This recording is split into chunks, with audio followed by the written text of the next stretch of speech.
Kita bahas soal latihan ketaksamaan QMAN GMHM. Soal nomor 1, buktikan bahwa untuk X, Y, Z positif, maka X kuadrat ditambah Y kuadrat ditambah Z kuadrat lebih besar sama dengan XY tambah YZ tambah XZ. Dan kapan tanda kesamaan terjadi?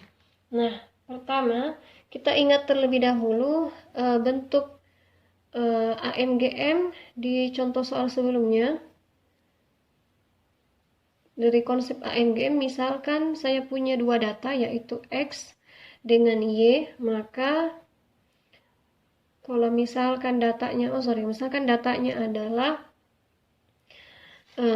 X kuadrat dan data yang kedua adalah Y kuadrat, maka kalau pakai konsep AM, X kuadrat ditambah Y kuadrat dibagi 2, itu lebih besar sama dengan akar dari hasil kali dari datanya, yaitu X kuadrat dengan Y kuadrat.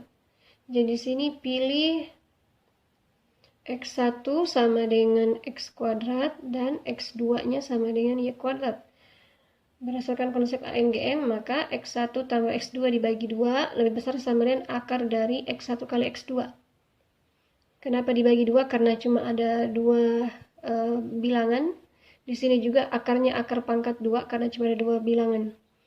Nah, setelah itu kita sederhanakan. Ini akan menjadi X kuadrat ditambah Y kuadrat lebih besar sama dengan X2 XY. Ya, ini masing-masing dikali 2 kedua ruas. Yang ini kan hasilnya XY ya. X pangkat 2, Y pangkat 2 itu kan kalau diakarkan jadinya XY. Jadinya semua dikali 2 dapat X kuadrat tambah Y kuadrat besar sama dengan 2XY. Nah, setelah itu dengan cara yang sama, pilih X1 nya sama dengan Y kuadrat, X2 nya sama dengan Z kuadrat, maka kita akan dapatkan Y kuadrat tambah Z kuadrat lebih besar sama dengan 2YZ. Terus setelah itu pilih lagi X1 nya sama dengan X kuadrat, X2 nya sekarang adalah Z kuadrat. Maka di sini menjadi X kuadrat ditambah Z kuadrat besar sama dengan 2XZ. Kemudian kita jumlahkan ketiga-tiganya ini. Ketiga ketaksamaan kita jumlahkan, maka kita akan mendapatkan X kuadratnya ada 2, Y kuadrat ada 2, Z kuadrat juga ada 2. Makanya 2 kali X kuadrat ditambah Y kuadrat ditambah Z kuadrat.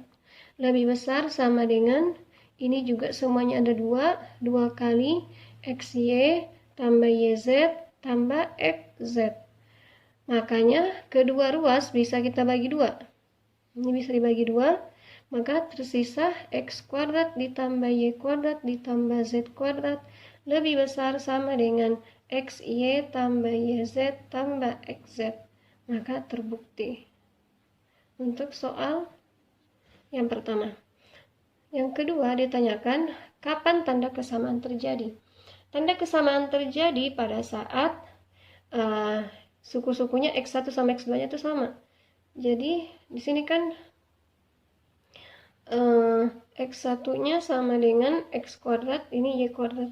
Berarti di sini X kuadrat harus sama dengan Y kuadrat. Kemudian di konsep yang kedua di sini Y kuadrat sama dengan Z kuadrat. Kemudian di sini X kuadrat sama dengan Z kuadrat. Kesamaannya terjadi pada saat ini nih. Kalau kita gabung semuanya, maka tanda kesamaan terjadi saat X kuadrat sama dengan Y kuadrat sama dengan Z kuadrat. Demikian materi hari ini. Keep studying. Assalamualaikum warahmatullahi wabarakatuh.